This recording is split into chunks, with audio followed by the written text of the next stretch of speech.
Hi friends, നിങ്ങൾ cleanup ചെയ്യാറുണ്ടോ? ഈ ക്ലീനപ്പ് എന്തിനാ ചെയ്യുന്നത്? വളരെ സിമ്പിൾ ആയിട്ട് ഞാനൊന്ന് പറഞ്ഞുതരാം.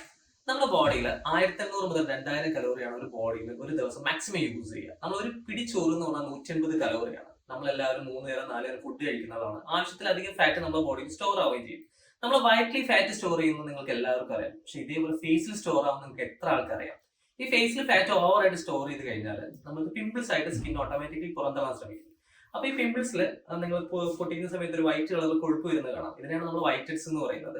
ഇത് റിമൂവ് ചെയ്യാതെ കുറെ കാലം നിൽക്കുന്ന സമയത്ത് ഇതിൽ വേർപ്പ്, പൊടി, പുക ഇതെല്ലാം കയറിയിട്ട് ബ്ലാക്ക് ആയിട്ട് കൺവേർട്ടാവും. ഈ വൈറ്റ് ഹെഡ്സ്, ബ്ലാക്ക് ഹെഡ്സ് ഇതിനൊക്കെ റിമൂവ് ചെയ്യാൻ വേണ്ടിയിട്ടാണ് നമ്മൾ ഈ ക്ലീനപ്പ് ചെയ്യുന്നത്. നിങ്ങൾ ഇത് റിമൂവ് ചെയ്യുന്നില്ല എന്ന് വിചാരിക്കാം. ഈ പിമ്പിൾസ് കൈയോട് തൊടുന്ന സമയത്ത് ഇത് മാർക്കായി മാറും. ഇത് പൊട്ടിച്ചിട്ടുണ്ടെങ്കിൽ അത് പിമ്പിൾസിന്റെ സ്ഥാനത്ത് കുഴി വരാൻ തുടങ്ങും. അപ്പം നിങ്ങൾ പിമ്പിൾസ് വന്നിട്ട് നിങ്ങൾ റിമൂവ് ചെയ്യുന്നില്ല എന്ന് വിചാരിക്കാം. പിമ്പിൾസ് നിങ്ങൾ റിമൂവ് ചെയ്യാതെ വരുന്ന സമയത്ത് നിങ്ങൾ കൈയോട് തൊടുന്ന സമയത്ത് മാർക്ക് വരും. ഇനി അത് പൊട്ടിച്ചിട്ടുണ്ടെങ്കിൽ അവിടെ കുഴി വരും. ഈ പറയുന്ന white heads, black heads, pimples ഇതിനൊക്കെ റിമൂവ് ചെയ്യാൻ വേണ്ടിയിട്ടാണ് നമ്മൾ ക്ലീനപ്പ് ചെയ്യുന്നത്. ഇനി ഇങ്ങനത്തെ പ്രശ്നങ്ങളൊന്നും നിങ്ങൾക്ക് ഇല്ലാന്നുണ്ടെങ്കിൽ നിങ്ങൾക്ക് ഫേഷ്യലാണ് നല്ലത്. അപ്പൊ നിങ്ങൾ വിചാരിക്കും ഫേഷ്യൽ എന്തിനാണ് ചെയ്യുന്നത്? അത് ഞാൻ ഇതിന് മുമ്പ് ഒരു വീഡിയോ ചെയ്തിട്ടുണ്ട്. ജസ്റ്റ് നിങ്ങൾ ഒന്ന് കണ്ടു കഴിഞ്ഞാൽ നിങ്ങൾക്ക് അത് മനസ്സിലാവും. Thank you.